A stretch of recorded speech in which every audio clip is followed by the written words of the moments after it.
So here's a little interesting article from, it's actually the Daily Reckoning, dailyreckoning.com. Craig Wilson wrote an interesting article. And I certainly want to rehash it to you because it's got an interesting entity it wants to focus on, and that would be the IMF, or International Monetary Fund, one of the club members' outfits. And this is titled World Money, 5 Hidden Signals from the IMF. What are these signals? So, less than a month ago, a handful of the world's policymakers gathered in Washington at the International Monetary Fund. No surprising headlines were run, but an obscure meeting and a discreet report launched exclusive signals for the next global economic crisis. Really? That's funny. Auto industry falling apart. Ford fired. We got on top of. I thought they fired 5,000 a little while back or something. Was that Ford? Anyways, we got to fire 20,000. 10% of our workforce. 200,000 person workforce. 20,000 is 10%. What about those jobs Trump saved? Ford going to Mexico again with, a few hundred jobs, 700, whatever. And again, I still appreciate the man. He's trying hard. He's trying very hard. But as I've said, you can look at this as a giant snowball being pushed down a very big and long mountain. And as that thing steamrolls down, it's picking up everything and sticking to it. And Trump's down there, I'm going to try to slow it down at least. Matter of fact, I'd like to just blow it up and stop it altogether. And he's finding it's damn near impossible, if not flat out impossible. Because there's so many things that were put in place before him. And the president before that one, and the one before that one, and the one before that one, etc. And not only that, Congress has made, Congress writes the laws, and he just signs them, the president.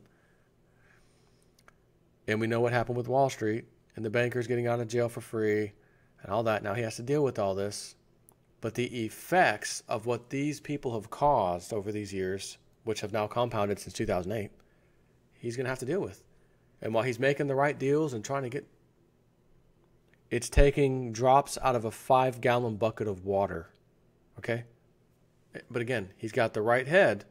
He's trying hard, and I back him on that, on his views on that, but it's too little too late, unfortunately. Not his fault, but nonetheless, too little too late. So anyways, he says the panel, which included 5 of the most elite global bankers, was held during the IMF's spring meetings to discuss the SDR, or the special drawing rights, their little currency deal, 50th anniversary. On the surface, the panel was a snooze fest, but reading beyond the jargon offers critical takeaways.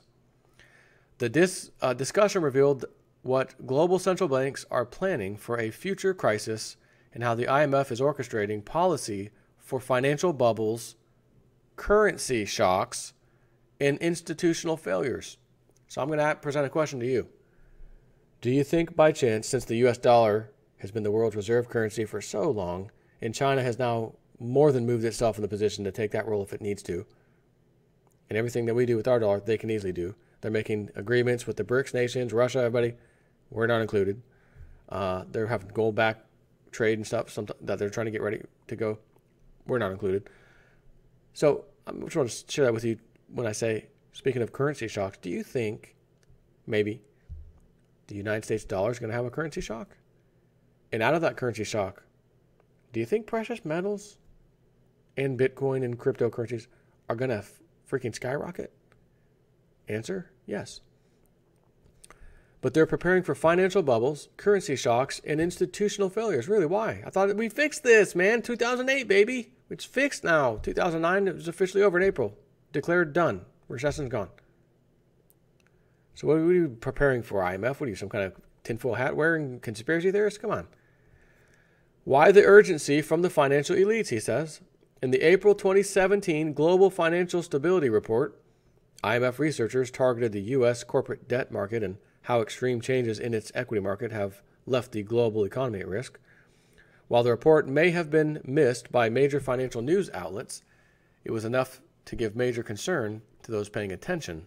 The IMF research report noted the U.S. corporate sector has tended to favor debt financing, with 7.8 trillion in debt and other liabilities added since 2010. It's a little bit to add, don't you think?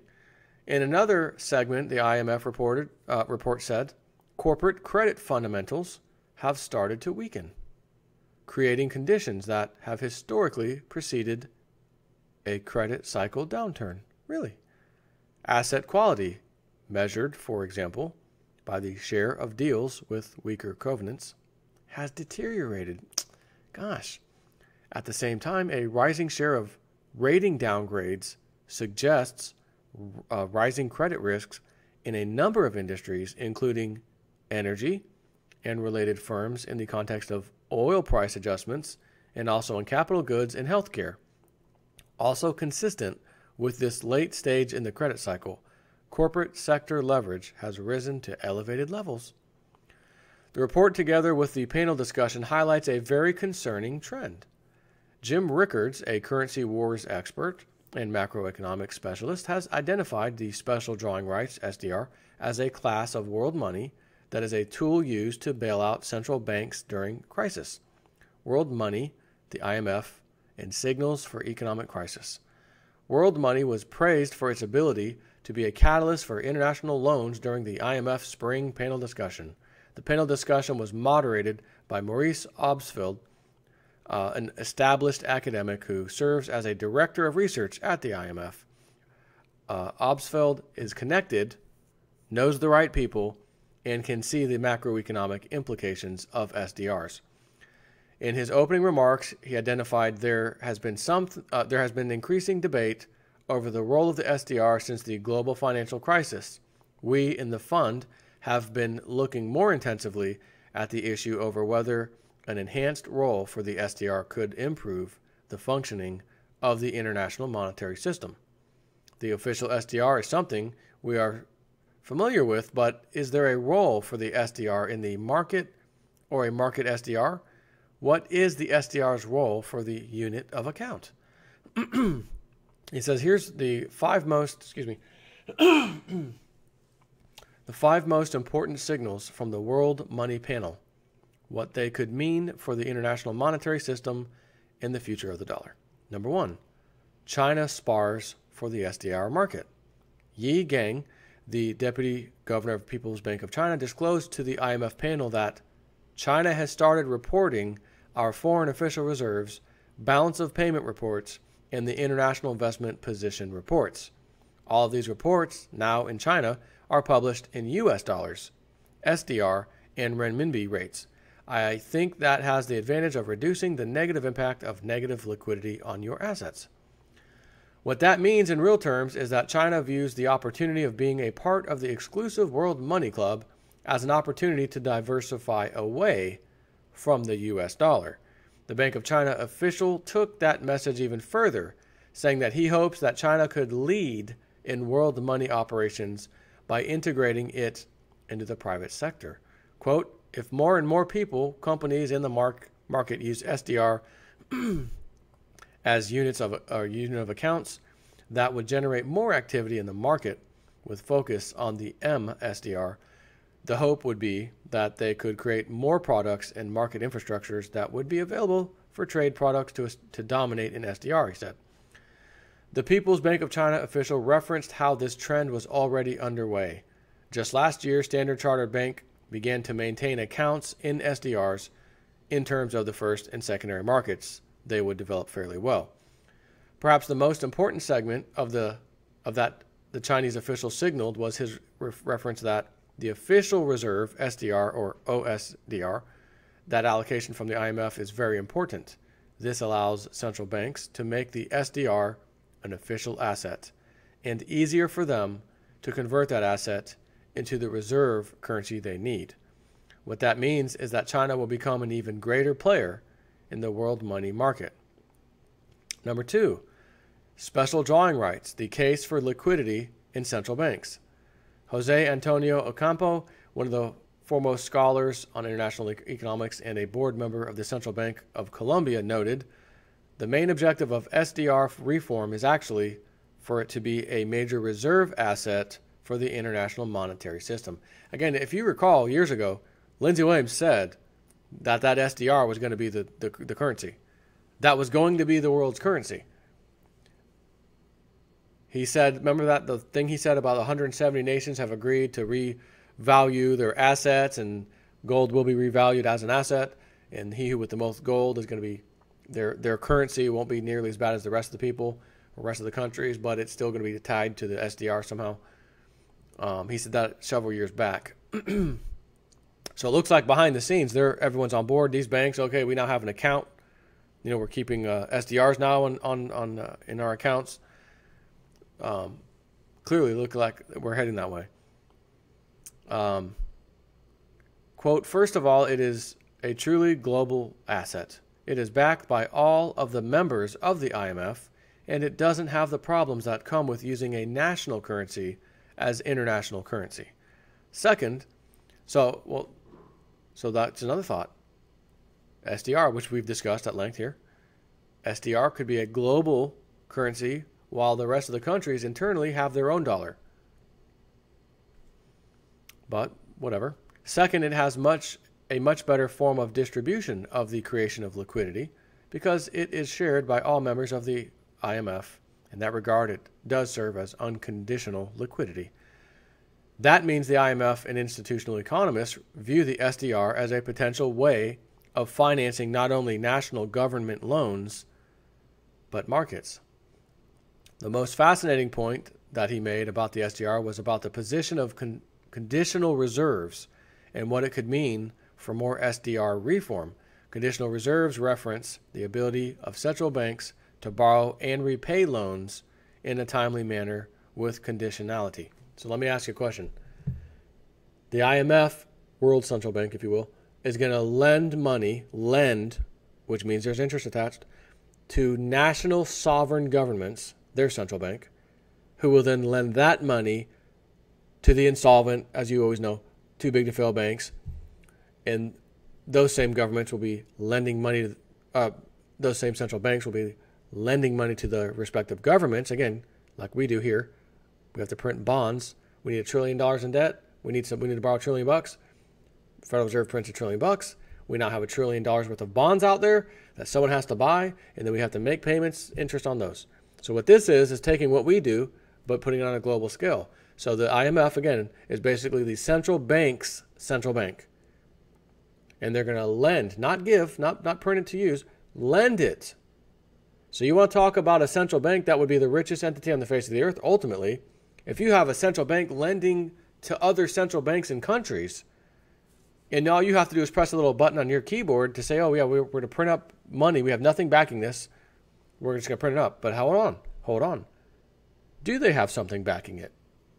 Seems to me that the gold charts that you read that says which country or countries have the most amount of gold. And here's them in order. United States, Germany, IMF. What? First of all, IMF's not a country. It's just an entity. Yeah. And it's third place in the entire world of how much gold it has? That's what the charts show. Why does the IMF have gold? Just an old relic. Because they knew going forward, even if we do use these SDRs, must be backed by gold. So that's what I'm telling you. Whatever happens, when this big crash happens across the world, and it's going to be systemic everywhere, the result, we need to change this system. We need, again, one world currency. And in this case, maybe they'll let the dollar stay domestic, and they'll let the other currency stay domestic to them. But the global trade and the central banks lending to other central banks will be done in SDRs, which are backed by gold. So, we're not there yet. This could be years away. Anyways, he says, countries that hold excess SDRs should deposit them in the IMF. The IMF then could use those SDRs to finance its lending. This will reduce the need to have quotas, borrowing arrangements, and methods to finance IMF programs. Like any decent central bank in the world, they could use their own creation of liquidity as a sort of financing that central bank. While the IMF has been a central bank for central banks, this proposal would see the international monetary system shift entirely. Jim Rickards takes his analysis, a step further, showing that the liquidity and lending offer the IMF the ability to act during a crisis as it did during the most recent global financial crisis. Rickards says the 2009 issuance was a case of the IMF testing the plumbing of the system to make sure it worked properly. With no issuance of SDRs for 28 years, from 1981 to 2009, the IMF wanted to rehearse the governance, computational, and legal processes for issuing SDRs. The purpose was partly to alleviate liquidity concerns at the time, but also partly to make sure the system works in case a large new issuance was needed on short notice. Number 3, elites signaling the blueprint plan for world money. Mohammed El-Arian, a former deputy director of the IMF and the chief economic advisor to Allianz, affiliated with PIMCO, was the premier panelist to discuss the future blueprint plan of world money. He started out his discussion, quote, "If the SDR is to play a really important role, you cannot go through the official sector only today." End quote. He outlined the current political landscape for world money, saying that the politics today do not favor delegating economic governance from national to multilateral levels. Yet the case for the SDR is very strong. It is not only about the Triffin dilemma and acting as the official reserve. It's because if you ask anybody, do you want to reduce the cost of self-insurance? They'll say yes. Do you want to facilitate diversification? They'll say yes. If you ask anybody, do you want to make liquidity less reciprocal? They'll say yes. The SDR helps address every one of those issues.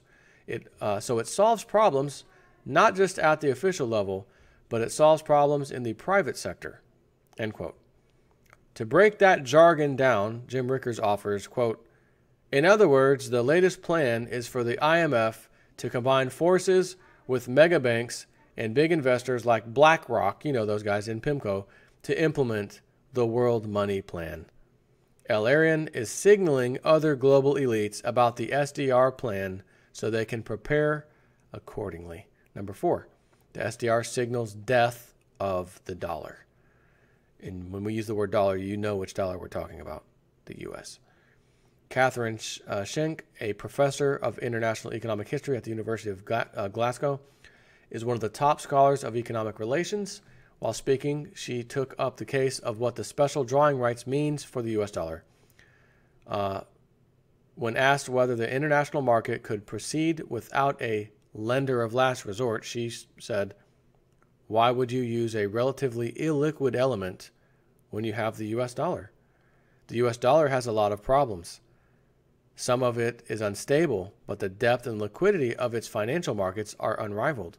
The history of trying to create bond markets for other currencies or other instruments shows that it takes a long time."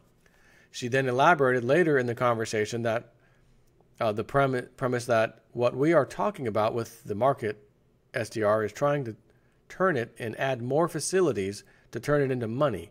That will take time. Having reluctant issuing, I am worried about how that market is going to be created. And that was her end quote. As the dollar continues to have its issues, what central banks like the Federal Reserve select to do matters significantly. Christopher Whalen pens the following: "Whether you look at U.S. stocks, residential housing markets, or the dollar, the picture that emerges is a market that has risen sharply, far more than the underlying rate of economic growth. This is due to a constraint in the supply of assets and a relative torrent of cash chasing the available opportunities."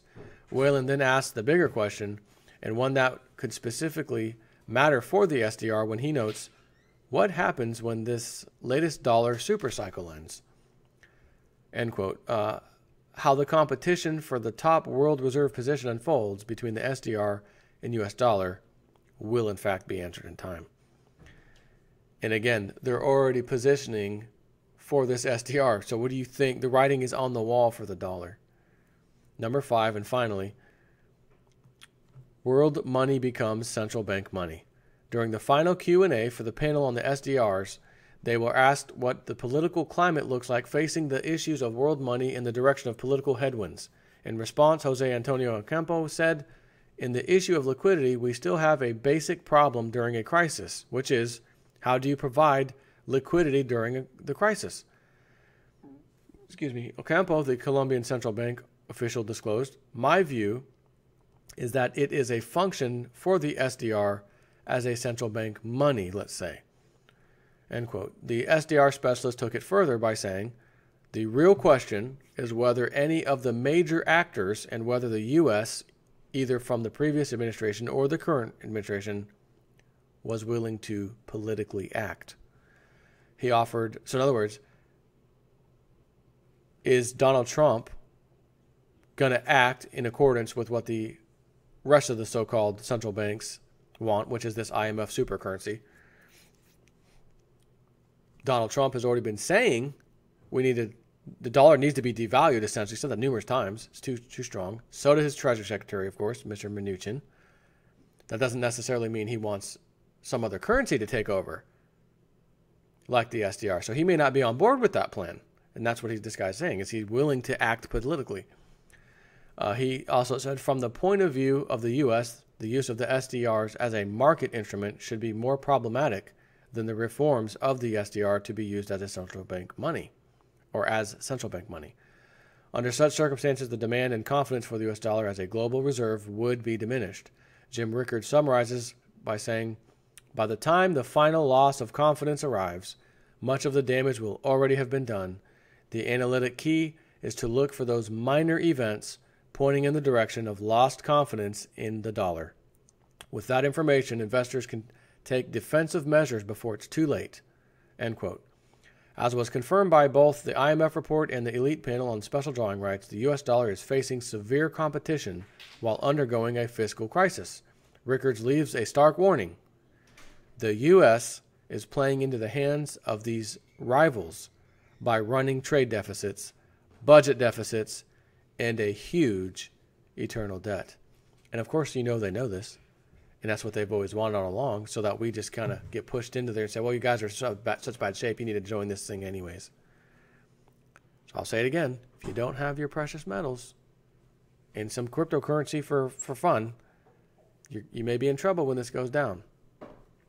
And again, sdbullion.com, sdbullion.com/jsnip4, 10-ounce bar at spot price.